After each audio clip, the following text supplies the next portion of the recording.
Hello, everybody. I'm Nicholas Snow, and welcome to the season premiere of Notes from Hollywood. And today I have rolled out the red carpet for Carlton Wilborn, who became known to the world as one of Madonna's backup dancers, as revealed in the riveting documentary Truth or Dare, and in the follow-up documentary Strike a Pose.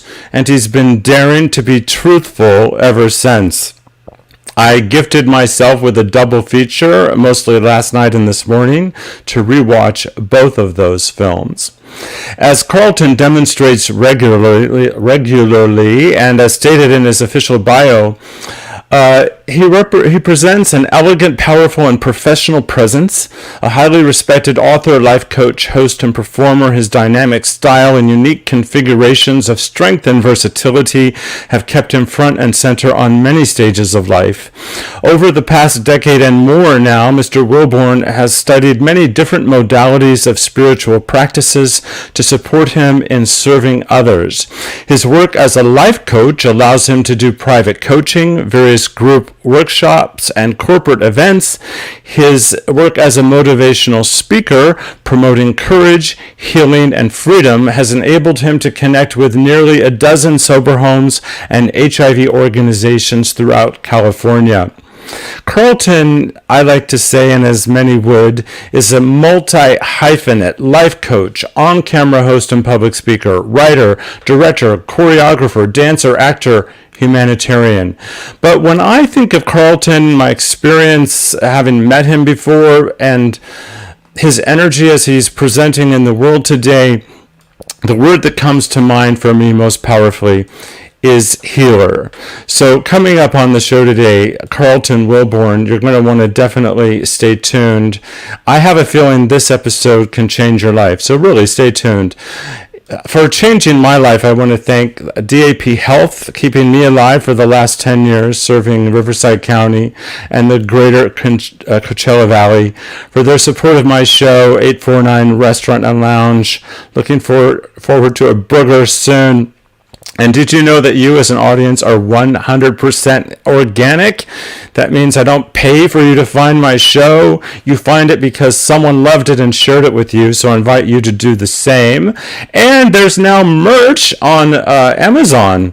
Basically, in every country where you can access Amazon, with the exception of Japan, I'm working on that, you can find PromoHomo.TV merch. Send me a photo of you in the merch, and I'll put it on the show with your permission. In June, I'm going to do a limited series here on PromoHomo.TV that's focused around my book, Life Positive, A Journey to the Center of My Heart, which is a living powerfully with HIV memoir. And one of the things that you'll learn about in the book is the creation of a worldwide music video campaign to promote HIV testing and safer sex. It's called The Power to Be Strong. You can find the music video on YouTube subtitled in 21 languages, and you can ask your smart speaker to play it. If you are in casting and you think I might be right for a role, please check out my acting clips. And anywhere in the world can support this network by subscribing for as little as $3 a month. After you do so, for a limited time, you'll be in the opening credits of the show, but in an ongoing fashion, you'll have a listing and hyperlink at PromoHomo.TV.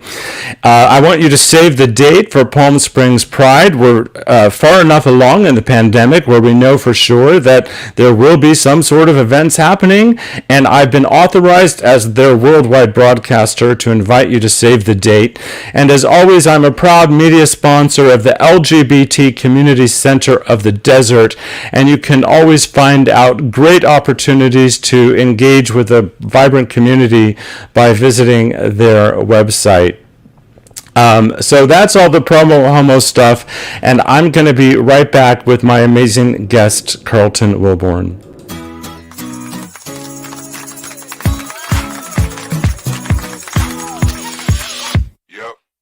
Live your life like a dreamer. Fly all over the world. Open yourself so the world can see. You're a beautiful pearl. Live your day like you mean it. And don't forget who you are. You're free to go anywhere.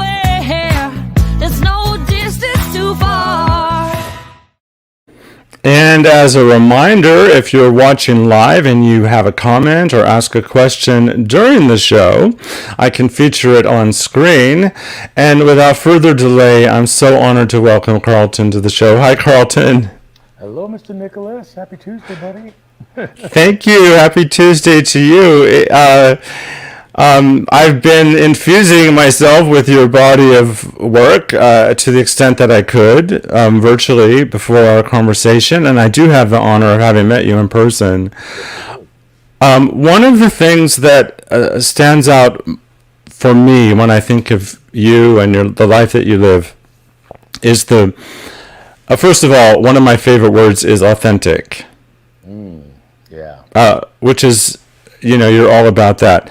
But at this point in our history, what stands out for me when I think about what's most powerful in what you do is you authentically own and express the totality of who you are, including all of your intersectionalities, some of which are right out there for everyone to see, and some of which you have chosen to express.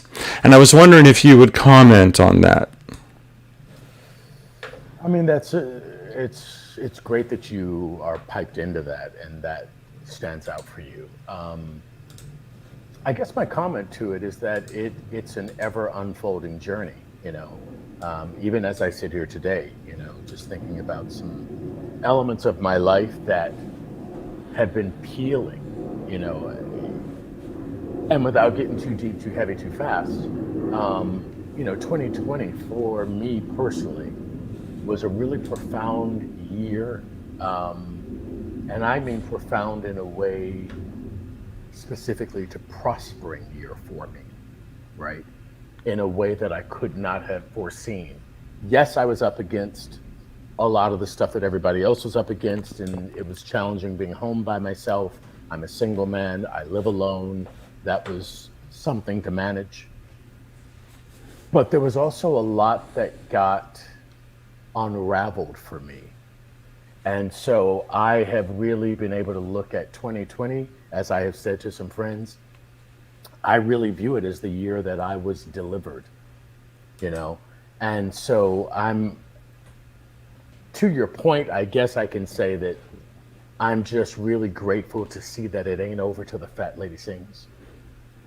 It ain't over until it's over, till you're buried and in the ground. So there's been incredible healings happening for me. There's been incredible allegiances happening for me. And here we are today. That it's not over till it's over is so powerful. And I know from your story that there are many moments decades ago when you thought you were on the edge of being over.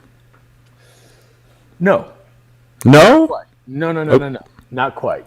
So, great thing that you're bringing up. One of the evolutions that happened for me in 2020, literally in December that just passed, so only a few months ago, I was reading Ram Dass's book, Paths to God, Living the Bhagavad Gita. Incredible. I've known about Ram Dass. I did a lot of his books in regards to meditation back in the day. Dear girlfriend of mine gave me this book. I'm on chapter 10. Chapter 10 is on dying. That's the name of the chapter, dying. So let me back up. The breakthrough with that was really like what I call a 3-day evolution and crescendo. I've always been super, I was really recoiled by skulls, right? Like if somebody had a skull ring or a skull on a t-shirt or something that was a skull, like I was freaked out. I didn't want to look at it. I didn't want to touch it. I would not touch it, but I was very real about it. Like it wasn't a joke. So Halloween was not your favorite holiday. Yeah, as long as you didn't have no damn skulls on. Okay. Heels, no skulls. Heels, other outfits and things. So, right. Anyway, the long and short of it is that 3-day process happened. The crescendo was me completing this chapter on dying.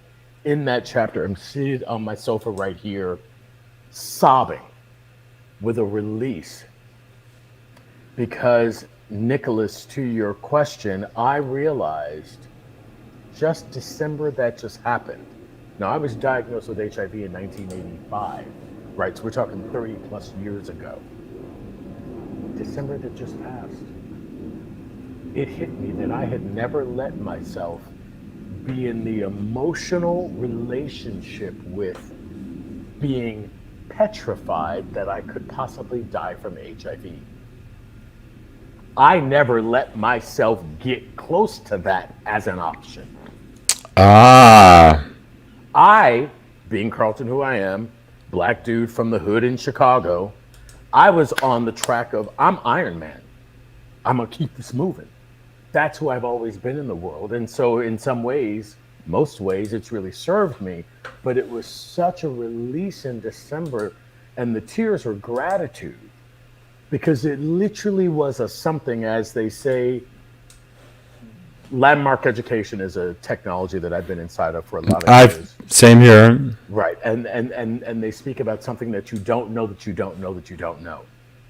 I was nowhere in my system, dude, aware that I had been housing this horrible, insidious fear about that. And I only came up to it a number of months ago. So no, I didn't ever live my life thinking that I was on the brink of. Well, that, in a sense, probably was helpful. It absolutely was helpful. Absolutely was helpful. And, you know, it was helpful for those seasons and chapters of my life. And I'm really grateful right now for the level that I am needed in the world right now, that it is no longer needed for me to be backed up by that and not present. So hold on one second, y'all just be with it, because this is real. We're in real time, so I got to show you something that breaks through. Hold on. Okay. And Carlton goes to his sofa, and he returns, and he is getting ready, and here he is. Look. I'm going to make you full screen. Oh, so now you have a skull. Day after I had that release, dude, that day I realized, oh my God, I need something in my life right now that confirms that I can have as a tangible that I have shifted. So this is red jasper stone. Beautiful stone. How do I hold it the right way? It looks great from here. Yeah, it's great. There you go. That's my stone. And I kiss it, and I hold it. And this thing, starting me into 2021, is just the most profound is as a shifting and a transformation that I never, ever saw coming. That I could be freed from this story, this narrative that I had about life and me in relation to it. So there you go. Yeah. Wow. And we did go deep, and I love it. I frankly love it. So I'm going to play your career retrospective video, but before I do that, I just want to say that I came out in around 93, and what sort of transformed my life was the beginning of the HIV/AIDS epidemic, when I got to see, all right, this is all there is. This is a physical body, and the most powerful thing I have to express is my voice. And so my life was forever shifted and empowered, and I felt compelled to honor my life force in tribute to those who no longer were here to do so. Sure. So that was kind of what was going on for me in the early 80s. So many people know you from your connection to Madonna, but there's so much more, and there's going to be lots for us to talk about, but let's give them a glimpse at your career right now. Awesome.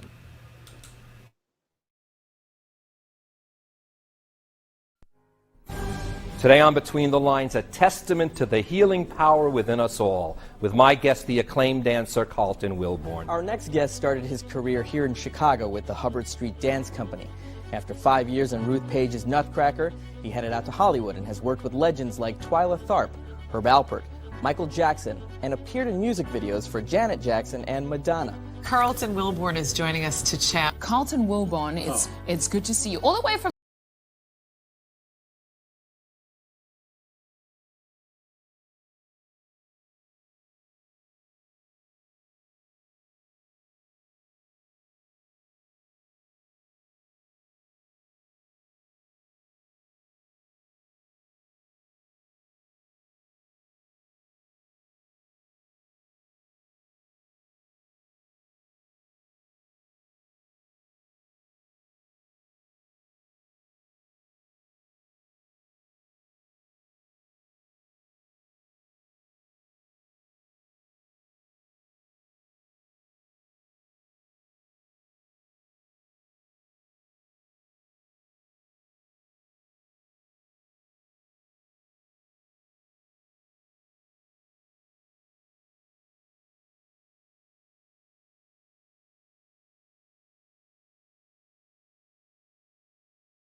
As a life coach, I've been coaching now for about 10 years.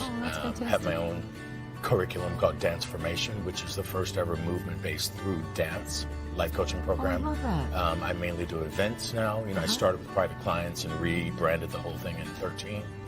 So yeah, I get to travel around and activate people sometimes by making them laugh and smile, and sometimes by going a bit deeper.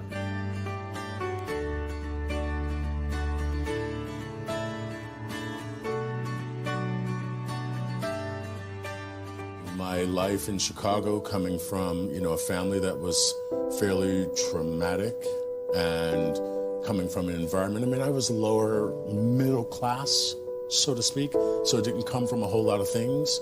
And then things started to happen. I was sexually abused from 8 to 13 and had all of these inner conflicts going on.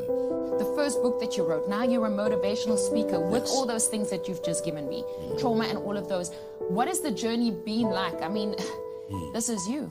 Yeah, it's amazing. And this particular book, Front and Center, is my first book. It's the autobiography, and I call that my Getting Free.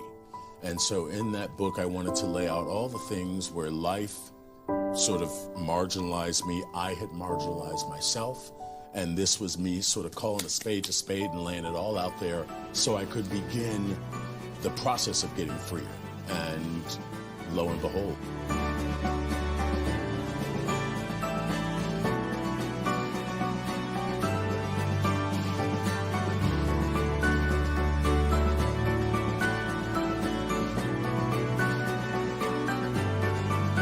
I have always come at my life from the perspective of being broader than what was obvious.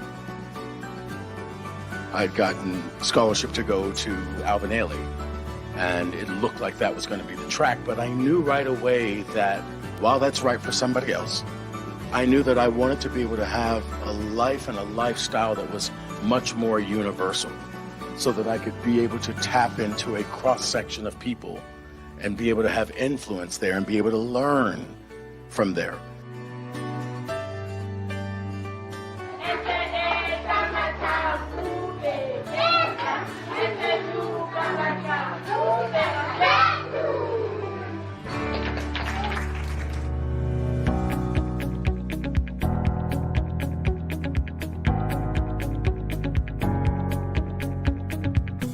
So it's just about an hour away to our U.S. premiere down on 23rd Street. So excited. We did Berlin, now we're doing Tribeca. And it's screening as a part of the Chicago International Film Week. Let's take a look. The tour was about freedom. Freedom as a human being, freedom in regards to speak the truth. I still vaguely fit into it. It was a wild, high-velocity family. The sort of daring progressive message was that you can be gay and human.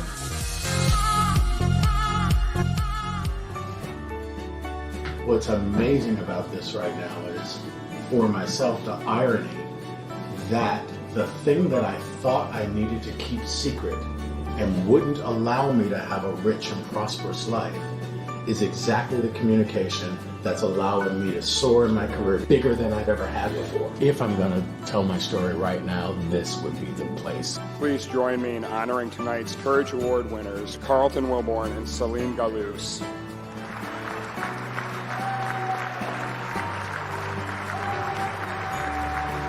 No matter what kind of mountain this world will throw at you, God has made you mighty and powerful if you simply lean on the seed of faith that is your innate gift and your ability to expand.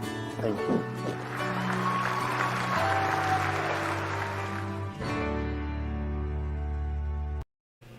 And if I had an audience, they would be jumping to their feet right now as well. Carlton, do you ever watch that and with surprise that that's you in it and that is the life that actually you have lived? You know, Nicholas, I do, man. I actually do. You know, I still feel very much like the little black boy from the south side of Chicago. You know, that didn't come from a whole lot. So, yeah, it's amazing. I mean, you know, those things that have been able to happen, and I think about, wow, like I'm that dude that's asked for around the world. You know, I had an opportunity a couple years back to also go to China and do my dance formation coaching program there. And while I was there, I was asked to do an empowerment speak at a private school. I love that. I have some fan comments. So Paul says he's a huge fan of yours. I'm a fan of his. He's actually an actor and performer based in LA. He loves the video and he did give you a standing ovation. And Paul knows what calls for one. So yeah, you know, even one of the things that is talked about by some of the dancers in Truth or Dare were that the fact that the dancers had their own fans as well, and people in the crowds would have up signs with the dancers' names. And when I looked decades back last night and this morning when rewatching the movie, I was thinking about visibility and the fact that your visibility as a black man, but as so much more now because of the identities that you own and express, is so significant and has been for a long time. And it makes complete sense to me that you would be speaking before a school in China. It makes sense now when I look at the whole math equation of my journey. Yeah, I mean, listen, even to where we are right now in the world and everything that jumped off in 2020, especially over the summer. Scratch that. Even from when COVID jumped off, dude. I remember literally like the week that it got announced that there was a pandemic something and we were going to have to go into lockdown, and the street narratives were all the worry and the confusion and the fear and the fear and the fear. And I thought, well, ain't this something? How amazing for that thing, again, because HIV for me was never something that I welcomed in my spirit, even enough to share with people. Like that was my kryptonite, right? It had me in a lot of shame and a lot of hiding and dodging and stuff. It's all in strike pose. But for me to realize last year at the beginning, oh my goodness, never did I imagine that God would allow that thing that I shunned to be the critical ingredient that allows me to be super ripe and needed for this season of living, to be the voice of reason for a lot of people that couldn't figure out how to view this thing, right? So scared to touch somebody, you shouldn't touch them, you shouldn't be out. Done it, got that story, worked that muscle. Sex can kill you. Sex can kill you, fortifying your body. Right, exactly. Keep your system strong. Exactly. I just went into, okay, awesome. So let me pull out all the things in my toolbox. And then, from being marginalized in the world, one as a black man, one as a man who's interested in other men, to take that into the Black Lives Matter movement. I did a talk. There was a rally. I spoke at a couple of rallies, and there was one specifically done, led by 3 African American females. It was really incredible. I was invited in to speak or dance or do poetry or whatever. God spoke to me and said that I should have a conversation. So we did it in front of the Academy building here in Hollywood, because the ladies are in a deal with them to do some other things, and this was sort of the jumping off, launching activity for them. So I was third person on the mic. It started at noon. I left at 3 in the afternoon, and there was still some stuff going on, still some people at the mic. But I ended up being published in Variety magazine with a zoom lens of me, mask half down at the microphone, and they quoted me about 5 lines. And my main thing that I stated was that all that pushback that happened through the Trumpage, ways, and everything that was happening over the summer, if we could dial us as brown-skinned folks, black and brown people, if we could dial down our red heat about it, it actually, for me, further empowered me, because it got me to take a look at it and go, and this is what I said on the mic, and this is what they quoted in the magazine, Variety magazine. Nobody puts a thumb down on anything or wants to hold back anything that they actually think is less than them. We only do that to something that we perceive as more powerful, hence, so you have to keep it at bay, keep it on a leash.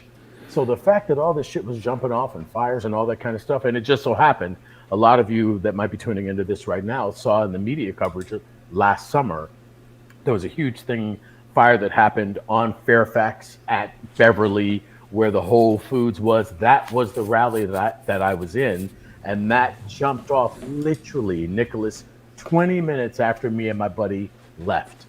We said that we were going to leave the rally at 2 o'clock. We stayed till about 2:10. We walked down Fairfax, going north. We got to Beverly. We turned right, stopped at Air One. It's a healthy, natural store and place to eat. For the people that don't know, I'm just giving them some info on it. So we sat down there to eat. Right after we ordered our food and sat outside, woo! Cop car goes by. Woo! Cop car goes by. Fire truck goes by. My buddy got a ding on his phone. Oh my God, dude, it's jumping off. That was the big blow up, that rally that I was a part of. But I say all that to say, I realized in that how ripe I was for that conversation, for all of that movement that was happening as well. Because if we get too caught up in it, we will lose sight of how every scenario is happening to make us more. Everything. Everything happens for our advancement. Absolutely. Absolutely. It's our job to figure that out and figure out how to bring down the red heat so we can see more clearly. That's what I know. So you have had this deeply transformational year, which I relate to, because this year of the pandemic, being in isolation as a single gay man, I used it to lose 40 pounds and launch a TV network. Boom. So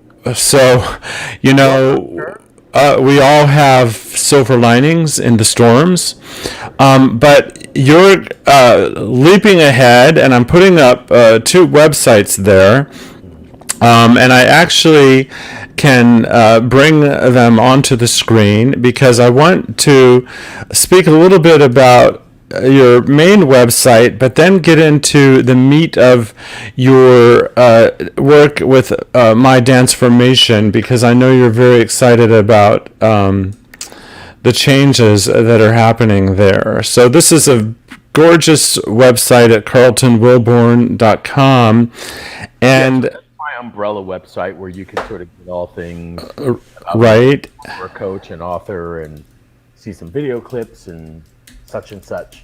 And my Danceformation, the actual business is Danceformation, but for some reason, Danceformation was already taken, so I had to add the my to it for the website. But this is So there it website is. for my Danceformation, and this is for everyone tuning in. I have created the first ever movement-based through dance life coaching program.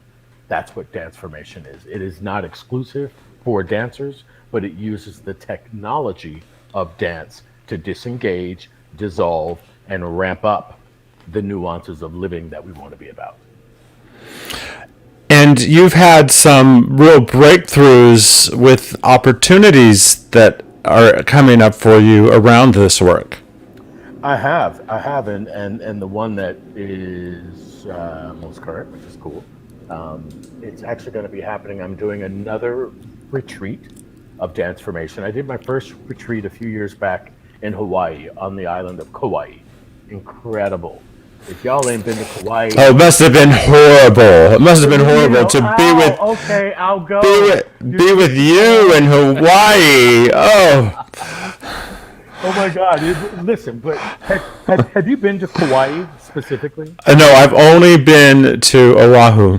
Dude, please give yourself the gift. Y'all, look. I had been to Hawaii. I had been already to the Big Island. I had been to Maui. I had been to Oahu. When I get to Hawaii, when they talk about it, look, it was like a fucking movie set, dude. The degree of lushness was like, what the? And I'd already been there before. I'd been to Hawaii and seen how lovely those other islands were. Kauai was no joke. So anyway, so I got to do a retreat version of Danceformation there, and now I'm gearing up to do another retreat version that's going to be happening in Tulum, Mexico, in December. So I timed it out so that we could be enough on the other side of COVID, enough on the other side of vaccines having happened. I'm super excited to say I got my first shot already. I'm getting the second shot this coming Friday, y'all. Vaccination's happening. Get vaccinated if you feel it. It's wise. Hey, if you don't feel it, still get vaccinated. Absolutely, because we got to get this herd immunity thing going, and that's what's going to happen as we all get vaccinated. But this is what happens with Danceformation. The first time I did the retreat, it was a 5-day experience. This is going to be a 7-day, 6-night experience. It's going to be lovely. What I do with Danceformation, the main curriculum of Danceformation is a 3-phase process. So day 2, 3, and 4 will be the main curriculum. Inside of the retreat version, I build in local excursions that support the theme of each day. So for the additional 2 days, I'm expanding, advancing beyond the main 3 days of the curriculum, building out some more movement content for you, and local excursions will be happening from 2 to 5, day 2 to day 5. Actually, from day 2 to day 6. They're going to be really fun. So I just got all that solidified. And I'm excited, man. I'm excited. This is a large part of what I say I was sent to do. Some people say called. I say sent. And so, yeah, I mean, Danceformation came about because I really got to look at how, listen, you know, I've spoken about this some. Dance came into my life really, truly as a fix-it for a part of my life that wasn't working. I was 14 years old. I had planned to do all of high school in Florida. The abuse thing that was happening to me when I was 13, or from 8 to 13, reached its peak. I, for the first time, fought off the dude, got away from it. I never told my family about it. I just positioned that I wanted to get away from Florida, and I didn't like Florida anymore. There was also some family dynamics going on. But when I got back to Chicago, it was 3 months into the school year. Scramble. My parents trying to figure out where he's going to go to school. An angel, Carolyn Curry, I have to give shout out to her. She was my first angel, my 8th grade teacher who took a stand. She ran into my mom at the grocery store. And mom said, Carlton's back. It's the middle of the school year. How can we get him into school? Carolyn was like, let me speak to some colleagues. Poof, the second angel showed up. Diane Brooks. So Diane ended up running the dance department at Whitney Young Magnet High School, the school that myself and our lovely First Lady, Michelle Obama. We did high school together, danced together with Diane Brooks, same school year, same studio. So that's how I got to dance. It wasn't ever that I was like, Mom and Dad, I want to dance. It literally was like, what school can we get him into? How can we get him in? So Diane said that she would work with me over the summer for 6 weeks, teach me the audition piece. And on the day of the audition, now my acting chops had to be proven. And I had to go and pretend like I was learning it for the first time. I had to pretend like I didn't know Diane Brooks, and I had to pull it off of enough for it to work and for me to get in, and poof, the Magic Dragon, it worked. That's how I started dancing. So when I got to looking at the curriculum for dance formation, I pulled in the foundation of how dance had already served me. So dance formation, the first ever movement-based through dance life coaching program, takes and uses the technology of dance to activate a part of your life that isn't working so you can take it from 1 to 12. That's gorgeous, and I have to say one of the things that I'm amused at is because with this additional information I know about you, I can see you saying, well, sure, I toured the world 2 times with Madonna, but I took dance class with Michelle Obama. It's like, okay, I'll take that one. I'll take that one. So I really did want to celebrate your work in dance formation. The website is My Dance Formation. Would you humor me with the opportunity to ask you some questions about Truth or Dare and Strike a Pose? Go for it. I'm an open. So last night I watched for the second time Strike a Pose. I made the decision actually to rent. I want to give a shout out to one of my friends and neighbors, Beverly, who's tuned in. I watched Strike a Pose for the second time. The first time was when you were in town for a film festival. I was there. I broadcast the Q&A live, by the way. You can find it on my public Facebook page. I couldn't remember which film festival, but I was really grateful to be there for it.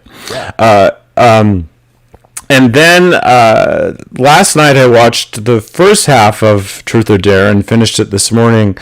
I actually made the decision to rent Strike a Pose and buy Truth or Dare, but having watched Truth or Dare for the second time, I wish I had reversed that decision versus the one that I really wish that I owned. Of course, I can go get it anytime digitally.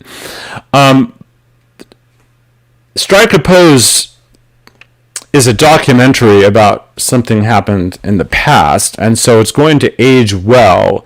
It's going to be somewhat timeless in its presentation, but I have to say, it has so much more heart and soul. It is the better film. It is just such an amazing, meaningful film. Blonde, Truth or Dare, in my opinion, it doesn't age very well. There are these really profound things that happened in the world as the result of Madonna's advocacy on so many different levels. But when you go inside the world as it was portrayed in that film, and you look at through today's lens around issues such as race and sexual harassment, it's like, did you feel like the dancers were sexually harassed by Madonna? Was that ever on anybody's mind? Absolutely not. That makes no sense. Well, I'm not saying.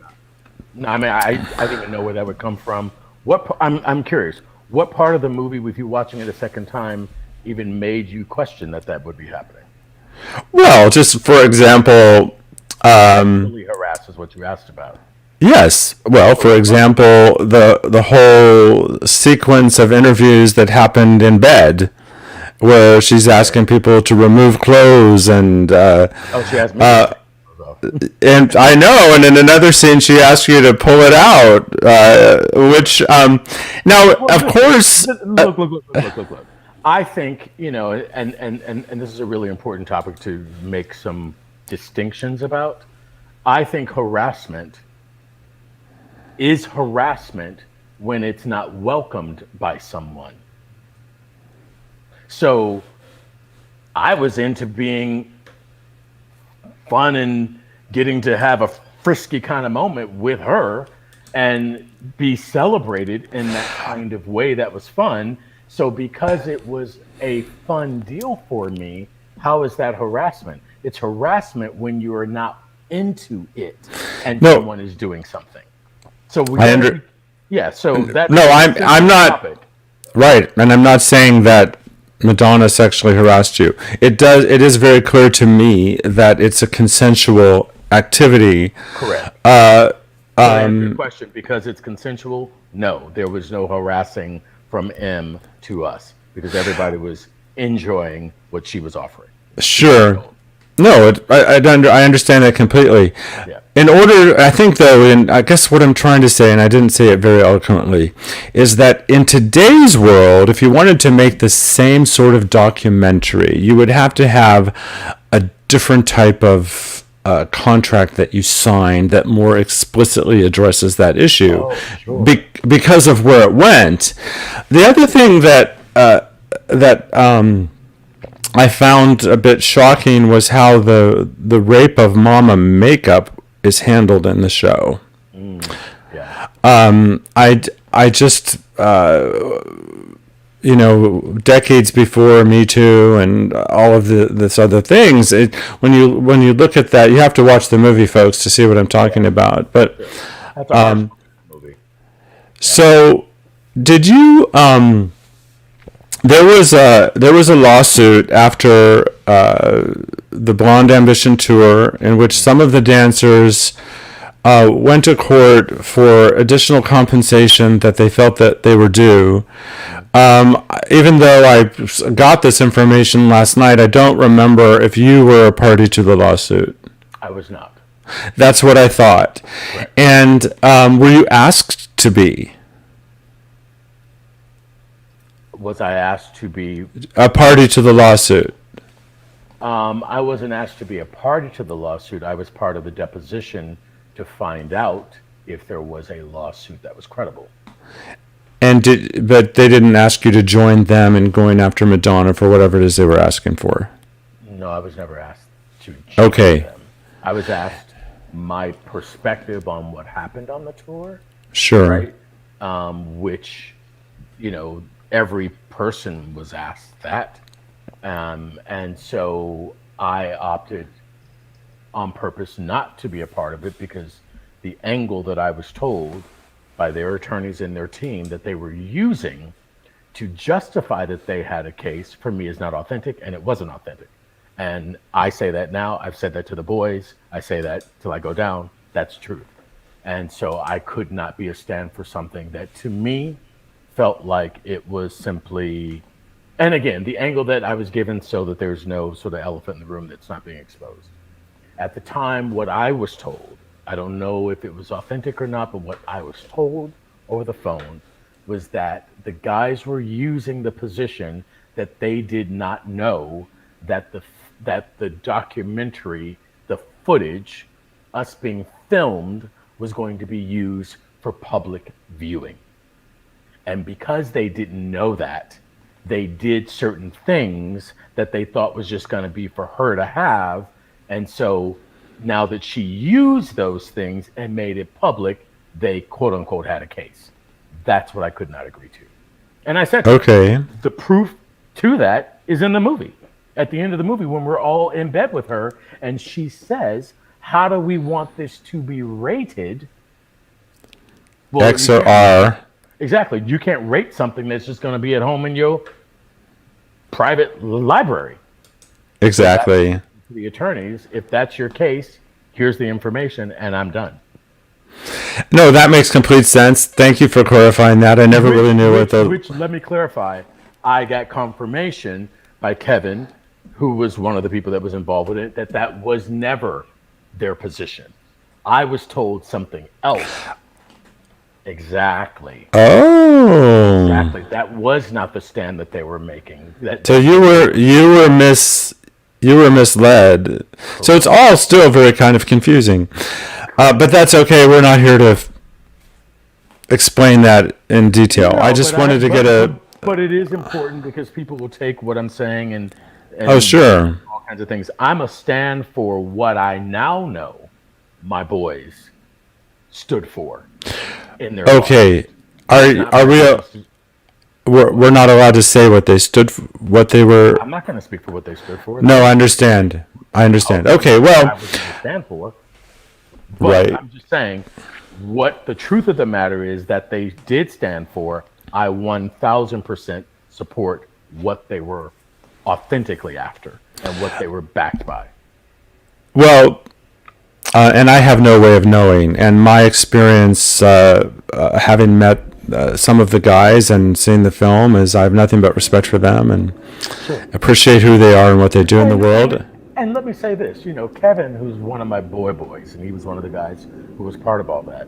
I love Kevin to death, and Kevin actually said a really powerful thing during some of the junkets that we did for Strike a Pose, that everything that they did by taking on that lawsuit really was everything that she had been a stand for as a personality in the world, which is express yourself and stand up for what you believe in.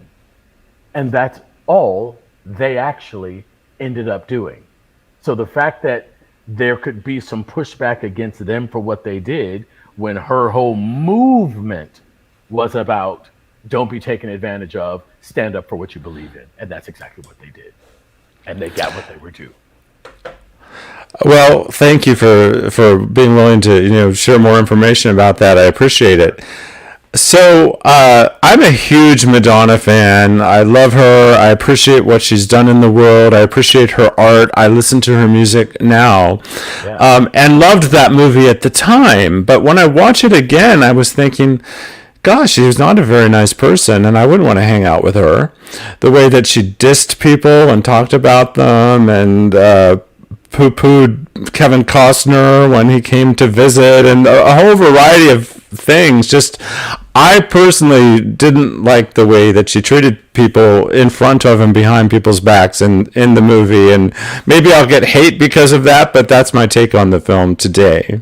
Well, let me speak on that, and I've shared this before, and I'm going to say it to you. I think that we have to be careful with all that, because if you're talking about that you watched a 2-hour plus project, right? For the percentages of moments that you addressed, they're minuscule compared to the other degree of offerings that she gave that made global difference, saved lives in huge ways. So I think some of the issue for me, even though I don't currently, she and I haven't talked for a while and we don't need to, and it's all gravy, but we're also gravy. Life is unfolded. She's doing her thing. I'm doing my thing. I think we hold too much to the celebrity. They're a human like everybody else. And is there a moment? Are there a few moments that were off? Let me put a camera on you for 24 hours. Oh, totally. Everything, or somebody else for 24 hours or 7 days, and see if every moment of your life adds up to ultimate integrity that no one would ever question. Fuck no. It would not. It would not. Let's give them a little grace to be human. Let's look at, if we're going to look at the body of what they presented, the body of what she presented in that is a lot of glorious good for a lot of people. Did she show herself human in some other ways? Absolutely. And that's not to... I agree 100% with everything that you just said. Yeah. And I still found those moments to be jarring, because everything in my impression of who she... What about the Kevin Costner moment was jarring? other than somebody patronizing you and her being caught going, fuck you? What about that's jarring? Honestly, if you take the Kevin Costner personality off of it, and if it's just a person on the street that said something to you that was patronizing, and you turned to your friend and said, that was some bullshit, would you say that it was jarring? No. I got you. No. I don't. All right. So I'm happy to be challenged. I'm happy to be challenged. I didn't really feel like he was patronizing her, but let me just tie it into someone else. She had this crush. She had this crush on Antonio Banderas, and then he didn't call her, and before he didn't call her, she loved his acting, and after he didn't call her, oh, he's not a really good actor anyway. Now, that's hysterical, and it could be a throwaway, but it's just moments like that. Because Madonna is so fabulous in so many ways, I just don't remember those kinds of things. So that's just how those moments occurred to me in the film, and I wanted to get your take on it. So thank you, and your point is well taken. Yeah, I mean, I think the Antonio Banderas moment, I think, listen, because you bring up interesting things, coming off of Trump time, right? And people just saying things, and like, was that a joke? Did he really mean it? We know most of the stuff that dude was saying was what he really thought. That particular moment with the Antonio Banderas moment and saying, now I don't think he's a really good actor, it was quite clear if you just look at her face, there was no sincerity in that. She was saying that to be kitsch. She was saying that to be funny. So that's what that is. So this is what I'm saying. I think we just got to ease up and not look at everything to find issue with it. Find out if there was real meat behind it. Was there real negative intention behind it? Was it humor? I think the only moment that I could say to your defense that was jarring was the Sharon moment, right? And the way that all that got played out in the movie. But in regards to Kevin Costner moment and the Antonio Banderas moment, no. Well, we all get to have our own experience, and I agree with how amazing she is, and I don't want anything I'm saying to be misconstrued as being anti-Madonna. I got it. And I honor and celebrate her for who she has been and who she is. Yeah. Without a doubt. Not so much at you, but at, the litany of public statements that I read about her. She dropped something, and then the thread, or I'm tagged in something with her, and then you get to just read, and folks are hard, dude. Folks are really harsh and don't give a lot of, fairness to the human being, that's all. Right. Human being, whether I'm still working with her or partnered with her or get a check by her or through her, I am still a stand for the holisticness of a human. I'm so with you. Yeah. I'm so with you. And also, I'm nowhere near a star, but a lot of people that I've never met know me and have opinions about me because of the work that I do. Absolutely. And I understand that those of us in these positions, we have haters, we have people that appreciate and respect what we do. And ultimately, the lesson I've learned to being on this receiving end is pay no attention to conversations about me, only those that are with me, and if done so in a respectful way. Well, you know what? I take that. I sit from that a little differently in that sometimes I'm actually open to hearing what doesn't come in a respectful way, because it's my joy. I take on the task to say, is there any truth, even as it was harsh? Is there anything? Well, you can be harsh. You can be harsh and still respectful. Right, but I'm saying sometimes it might not come off as respectful because if we're triggered, right? If I'm triggered by something that I'm sensitive about already, I can perceive it. This is also a perspective. I can perceive something as disrespectful Some things are. You're absolutely right. Some things just are, and they are. But I'm now getting to the nuances of psychology. Sometimes for us, as a takeaway for those that are tuning into this, so that this is a learning aside from just being an interview. Sometimes if there are moments, I'll say for myself, where I've been, here's what I want to say. I've learned, Nicholas, that most of the things for myself that I've gotten upset about that someone has said, I'm only upset about it because some minor part inside of me believes that to already be true. Because if I didn't, I could wash it for the bullshit that it is. I say all the time, if somebody came up in a disrespectful way and looked at me, I am 6'2", bald-headed, right? So if somebody came up and said, you short, long-haired, white, something, something, something, would it make any sense for me to get bothered by their comments? No, because clearly their comments make no sense. I would get bothered if they said something that rang somewhere to my insecurity or my sensitivity already. So sometimes I got to take a look at that for myself. Am I overjudging? Am I being too sensitive?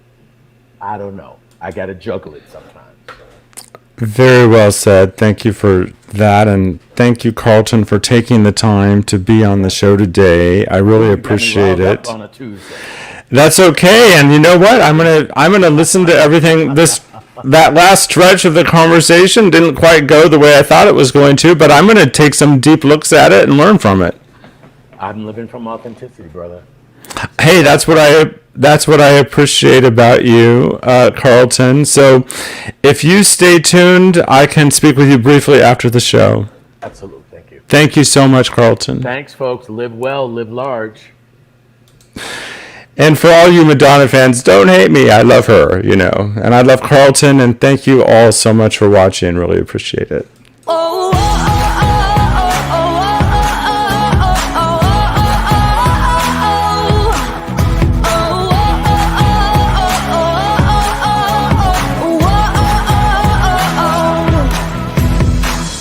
Don't you ever stop smiling.